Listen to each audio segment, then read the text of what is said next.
कोलाकोट में जन्मोत्सव की धूम। ऐरावत हाथी पर सवार होकर निकले प्रभु। 1008 कलशों से हुआ महामस्तकाभिषेक।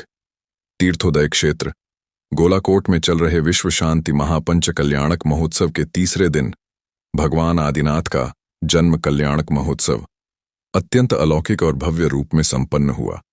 इस ऐतिहासिक पल का साक्षी बनने के लिए श्रद्धालुओं का ऐसा अपार जनसैलाब उमड़ा कि पूरा तीर्थ क्षेत्र भक्ति के रंग में सराबोर नजर आया। चारों ओर जयकारों और भक्ति नृत्य ने आध्यात्मिक आनंद का अनुपम वातावरण निर्मित कर दिया। सौधर्म इंद्र बने राकेश जैन वास्तुशास्त्री। जयपुर ने ऐरावत हाथी पर आरूढ़ होकर भगवान को पांडुकशिला की ओर प्रस्थान कराया। इस दौरान अयोध्या नगरी में हर्षोल्लास और बधाइयों का दौर चला। पांडुकशिला पर 1008 कलशों से तीर्थंकर बालक का अभिषेक हुआ, जो पूरे आयोजन का सबसे भावनात्मक और दिव्य क्षण रहा। इस मनोहारी दृश्य को देखने के लिए श्रद्धालु घंटों तक पंडाल में जमे रहे। महोत्सव के दौरान परम पूज्य मुनिश्री की मंगल देशना हुई, जिसमें उन्होंने धर्म, अहिंसा और आत्म कल्याण का संदेश दिया। मुनिश्री की वाणी ने उपस्थित जनसमूह को भाव विभोर कर दिया। इससे पूर्व मंगलाचरण, दिग्विधान, नित्य महाअभिषेक एवं शांतिधारा पूजन की क्रियाएं विधि विधान से पूर्ण की गईं। महोत्सव में सौधर्म इंद्र द्वारा तांडव नृत्य और तीर्थंकर बालक को पालना झुलाने की लीला का सजीव मंचन किया गया।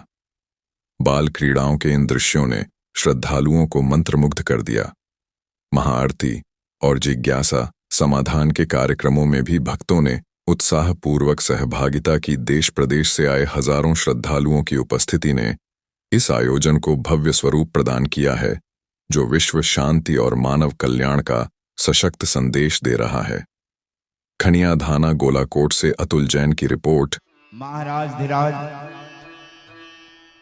जिस प्रकार आपने अपने पूर्वजों के राजमहल का निर्माण किया है, वह राजमहल पूर्णता की ओर बढ़ाया है।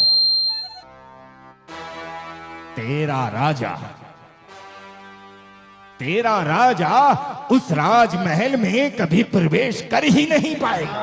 सहरिया जाति, जो कि अनुसूचित जनजाति में भी पिछड़े होते हैं, पीवीटीजी कहे जाते हैं, मतलब जनजातियों में भी सबसे पिछड़े जो जनजाति है वो है। पूरे देश में सर्वाधिक संख्या हमारे जिले में शिवपुरी में 2,38,000 के लगभग है।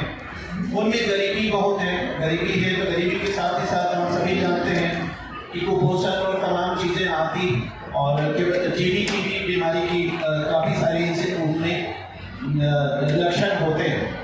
तो सरकार तो जो कहती है, सरकार के अलग अलग विभाग करते हैं, लेकिन अगर समाज उससे जुड़े तो ये एक बहुत बड़ा संबल होता है उन परिवार के लिए, उन बच्चों के लिए। मैं ये भी कहना चाहूँगा कि जिले में जो बच्चों का इन्फेंट मोर्टेलिटी जो कहते हैं, बाल मृत्यु दर, मातृ मृत्यु दर अपेक्षाकृत अन्य जगहों से ज़्यादा है। तो आज जब एक समाज हम इतना अच्छा आगे जा रहे हैं, तो समाज किस तरह से इन लोगों के लिए आगे आ सकता है। तो गुरुदेव के आशीर्वाद मिले तो हम लोग इन बच्चों के लिए, या वो जो ऐसे हैं कि जिनको एक मदद के हाथ आगे आए, आशीर्वाद के, गुरुदेव का आशीर्वाद उनके पास लगे, तो बहुत अच्छा दिन हो सकता है। यही मेरा प्रश्न। बहुत अच्छा है।